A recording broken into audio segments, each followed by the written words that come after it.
சென்னை சமையல். இது வரைக்கும் நீங்க நம்ம சேனலை சப்ஸ்கிரைப் பண்ணலையா? சப்ஸ்கிரைப் பண்ணிக்கோங்க. பக்கத்துல இருக்கிற பெல் ஐகானை கிளிக் பண்ணிக்கோங்க. அப்பதான் நாங்க போடுற வீடியோ உங்க நோட்டிபிகேஷன்ல வரும்.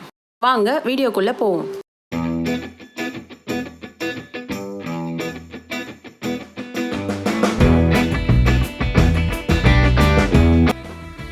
இன்னைக்கு நம்ம பார்க்க போற ரெசிபி மீன் வறுவல், ஃபிஷ் ஃப்ரை. மீன் வறுவல் செய்ய தேவையான பொருட்கள்: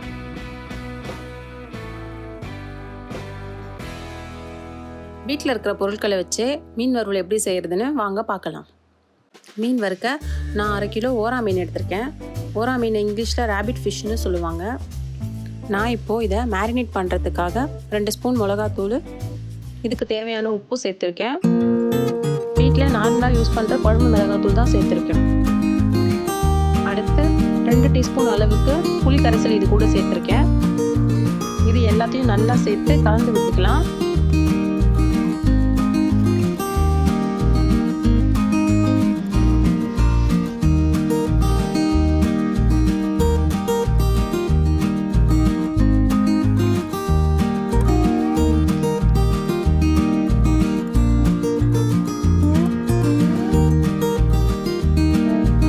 கொஞ்சம் புளிப்பு டேஸ்ட்டுக்காக நான் இதுக்கு ஒரு 1/2 லெமன் சேர்த்துருக்கேன். இப்போ நல்லா கலந்து விட்டுட்டு நம்ம ஒரு 1/2 ஹவருக்கு ஊற வச்சு எடுத்து வச்சுக்கலாம். நம்ம எந்த அளவுக்கு ஊற வைக்கிறோமோ அந்த அளவுக்கு அதில் உப்பு, புளிப்பு, காரம் எல்லாம் ஊறி இருக்கும். அப்போ தான் நம்மளுக்கு மீன் டேஸ்ட்டாக இருக்கும்.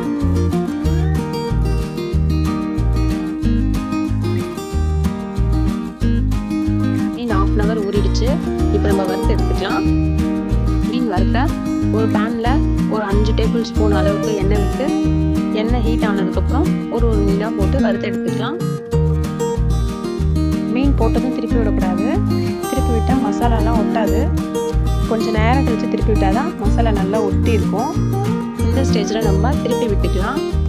நீங்கள் திருப்பி விட்டதுக்கப்புறம் மசாலா பத்தலைன்னா திருப்பி மேலே கொஞ்சம் அப்ளை பண்ணிக்கலாம்.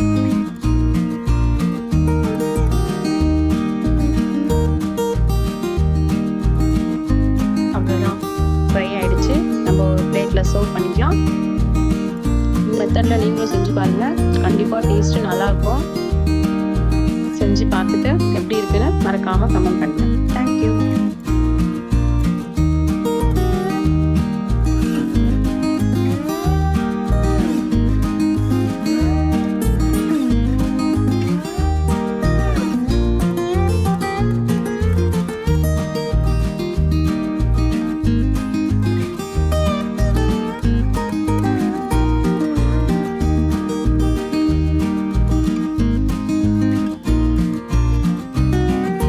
வீடியோ உங்களுக்கு பிடிச்சிருந்ததுன்னா லைக் பண்ணுங்க, ஷேர் பண்ணுங்க, சப்ஸ்கிரைப் பண்ணுங்க.